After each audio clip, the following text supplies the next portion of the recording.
Salut à tous, c'est Captain Bub, je suis très content de vous retrouver pour une toute nouvelle vidéo pour débrief cette première partie de la finale de koh. Voilà, je fais ça directement, l'épisode vient de se terminer à 10 minutes, comme ça j'ai les idées au clair. Donc c'était un super bon épisode avec beaucoup de choses à dire, donc sans plus attendre DJ, tu peux balancer l'intro.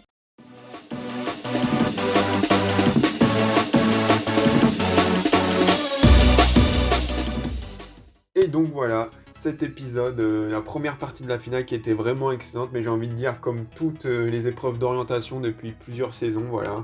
Pour vous dire, pendant des années, je détestais cette épreuve de l'orientation et je kiffais les poteaux. Et c'est depuis l'île des roues où ça s'est inversé et je kiffe l'épreuve d'orientation et je déteste les poteaux maintenant. Et je me demande comment pendant des années j'ai pu détester cette épreuve, elle est tellement géniale, elle te fait passer par tellement d'émotions, c'est un truc de malade. Tellement de suspense et tout par rapport au poteau où voilà, en un quart de seconde c'est terminé. Donc je m'excuse si vous m'entendez renifler comme là dans la vidéo, mais je suis un petit peu en nez, voilà, c'est l'hiver.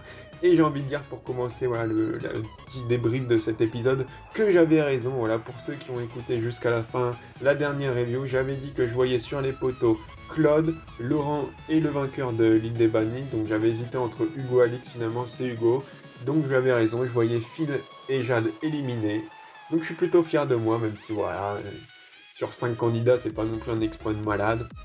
On va revenir au début de l'épisode où du coup on a Hugo qui retourne sur l'île des bannis, qui l'avait flairé vu qu'il a, voilà, il a passé la moitié de son koh dessus.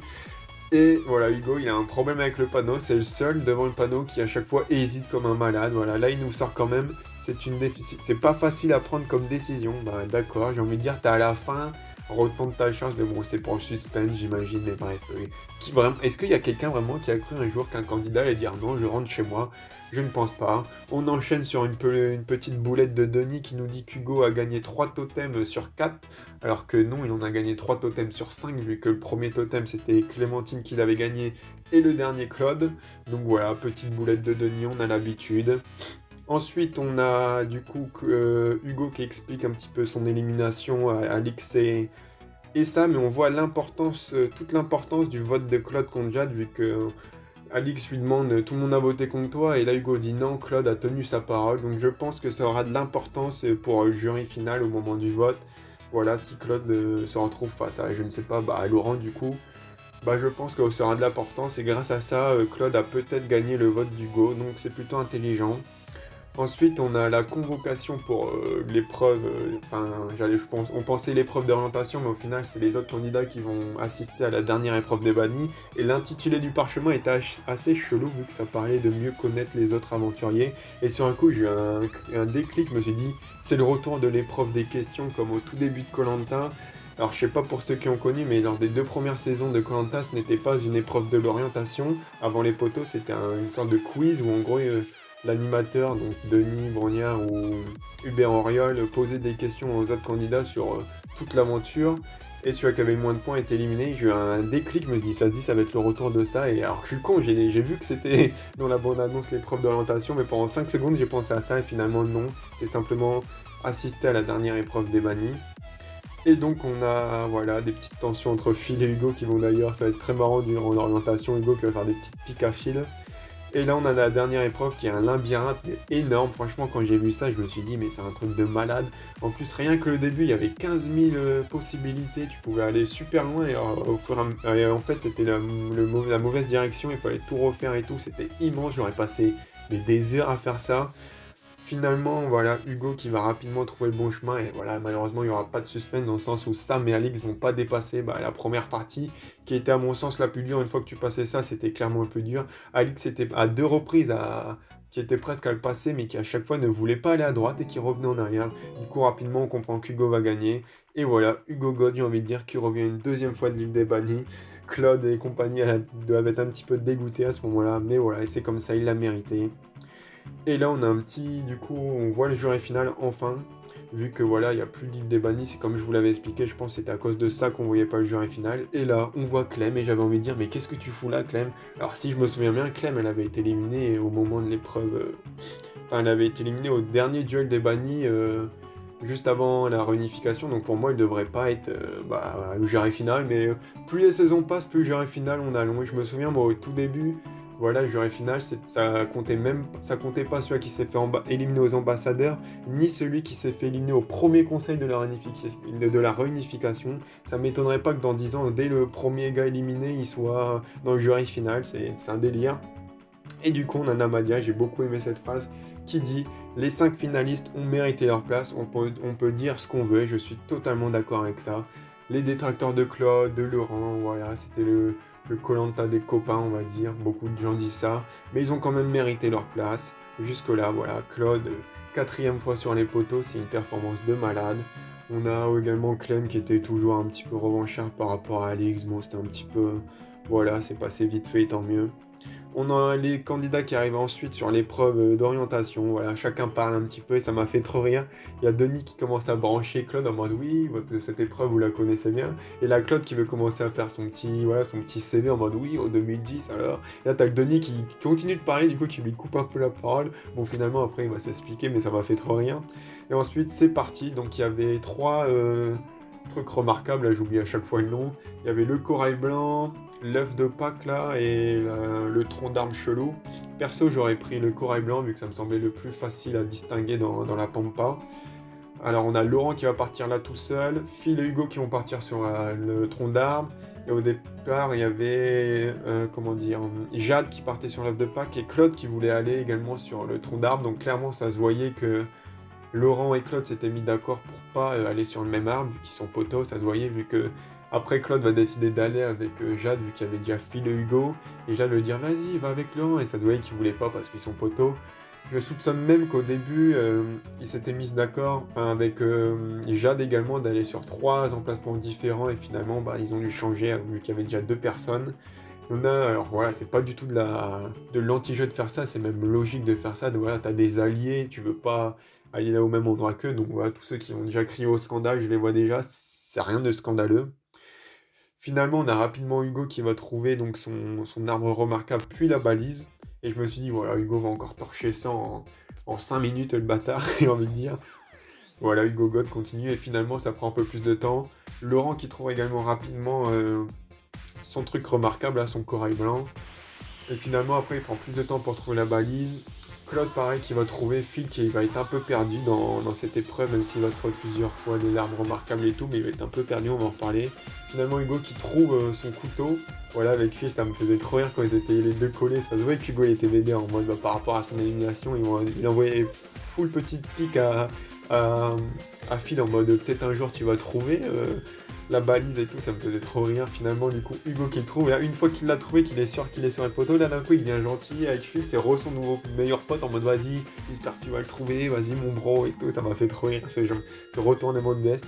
Puis Claude qui va également le trouver, Jade très fair play sur un coup, en mode, voilà, quand Claude revient, il lui dit direct, bah ouais, j'ai tout trouvé.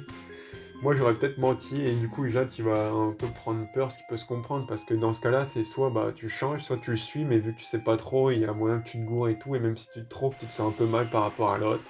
Il y en a qui vont dire, ah voilà, Claude encore avantagé, bah il a pas mis le revolver sur la temple à Jade pour qu'elle dégage, c'est son choix, j'ai envie de dire.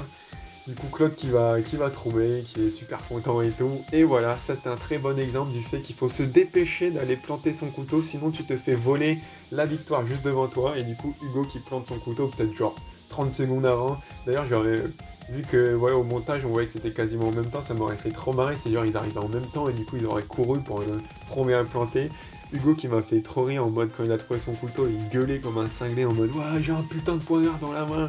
Tu sors ça de son contexte, ça fait un mec, il y a un gars qui gueule ça dans la rue, il y a Gégène qui arrive vite fait. Du coup, après, on a finalement Laurent qui va trouver sa balise, Jade qui va mettre 15 ans à arriver sur le coin du corail, et c'est dommage parce qu'elle va rapidement trouver la balise et tout. Donc voilà, elle a mis je ne sais pas combien de temps, mais entre le moment où bah, elle dégage de la zone de Claude où elle arrive, il s'est passé mais un temps de malade. Phil qui au début va suivre Laurent, puis finalement qui va vouloir vérifier parce qu'il n'est pas sûr, qui retourne à balise, et là le drame. Il se trompe de couleur. Au début, je pensais juste qu'il s'était trompé. Il avait cru que c'était la partie blanche où il y avait le chiffre, souvent, et ça a déjà arrivé ça. Mais non, lui, c'est carrément, il s'est trompé de couleur. Il a pris du vert clair pour du turquoise. Du coup, il allait à l'opposé. En plus, ça se voyait que sa zone où il allait, c'était n'importe quoi. Vu qu'il creusait dans le sable, tu te doutes bien que le couteau est pas là, c'est n'importe quoi. Du coup, on a Jade et Laurent proche. Et finalement, c'est Laurent qui trouve le poignard devant Jade, qui s'effondre, qui se met à pleurer. J'étais assez deg parce que voilà, Jade, c'était après Claude, ma petite chouchoute. Voilà, Laurent qui va gueuler les deux joies, c'était assez... Bah ouais, on était assez content pour lui, tellement que sa joie, ça se voyait. Et du coup, on a nos 3 qualifiés. Phil qui va revenir, qui va montrer son dessin de son fils. Pour une fois, j'ai trouvé ça touchant, voilà. J'ai pas trouvé ça malaisant comme beaucoup de fois ça m'est arrivé cette saison avec Phil.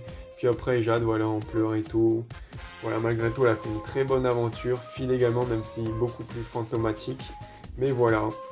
Du coup, on a nos 3 finalistes. Laurent, Claude et Hugo. J'ai trouvé ça très bien que l'épisode s'arrête directement après là, parce que je crois que c'était la saison dernière où ils avaient continué, où vous savez, juste avant les poteaux, il y a Denis qui arrive et qui parle un petit peu au candidat. C'est très bien qu'ils laissent ça pour la semaine prochaine, comme ça comblera un petit peu. J'espère aussi la semaine prochaine, on aura aussi le parcours, vous savez, comme à l'ancienne, où il parcourait un petit peu l'île et il voyait les portraits de tous les anciens candidats. Il y a beaucoup de gens qui trouvent ça useless, mais moi j'aime bien, ça permet de faire des petits flashbacks et tout, de se rappeler le début de l'aventure. Personnellement, j'aimais bien quand ils faisaient ça à l'ancienne, mais ça m'étonnerait qu'ils le fassent, vu que ça fait longtemps qu'ils ont abandonné ça. Et je trouve qu'on a une très bonne finale dans le sens où il y a du suspense, contrairement à la saison dernière, aux anciennes saisons. Voilà, l'île des héros, vous savez que voilà, si Claude tombait, c'était terminé. Hier, il y a du suspense. Dans le sens déjà par rapport aux poteaux, il n'y en a pas un qui ressort du lot, ils sont à peu près tous du même niveau. Contrairement au fait que s'il y aurait eu Jade, on se serait tous dit, voilà, Jade normalement c'est pour elle. Là, Hugo, Laurent, Claude, franchement ça se vaut. Et les 3 peuvent gagner largement. Après on va pas se mentir, si Hugo tombe, il ne sera pas choisi, ça serait cinglé de choisir parce que sur Hugo, tu perds. Donc voilà, Claude et Laurent qui vont forcément te choisir, d'une part parce que contre Hugo tu perds, et de deuxième part car ils sont poteaux. Et même entre les deux, je ne sais pas qui gagne, je pense quand même avantage Claude, mais il y aurait quand même un petit suspense, donc malgré tout je pense que voilà, on va se faire chier la semaine prochaine, on va pas se mentir, ça va être long, même le direct ça va être long, archi long, mais il y aura quand même du suspense. Je prédis une victoire de Claude, parce que je veux le voir gagner déjà, et je pense que sur les 3 candidats, c'est quand même celui qui a le plus de chances d'être choisi, et même de gagner devant le jury final. Voilà, je pense que Hugo va finir 3ème, ça va faire un peu comme une Loïc, voilà, comme tous ces candidats qui ont un super bon social, qui sont appréciés de tous, mais qui perdent au poteau et qui sont pas choisis parce que ils sont trop appréciés de tous, justement, comme Steve pendant la guerre des chefs, comme Loïc au 4 terres, voilà, c'est tous ces candidats-là qui échouent au poteau et qui sont pas choisis du coup. Donc voilà, globalement, j'essaie de pas faire trop long, mais c'était un super bon épisode que j'ai franchement kiffé. Ça remonte vraiment par rapport aux quelques derniers épisodes qui étaient un peu moins bons depuis le cas de la tricherie de Théora. Mais voilà, donc hâte d'être à la semaine prochaine pour le dernier épisode de Koh-Lanta la légende. Ça fait bizarre de dire ça, mais ouais, ça sera le dernier épisode. Donc n'hésitez pas à me mettre un petit commentaire pour me dire qui vous voyez gagner la semaine prochaine, à liker la vidéo si elle vous a plu et à vous abonner. Et je vous dis à la prochaine pour une prochaine vidéo. Bye bye!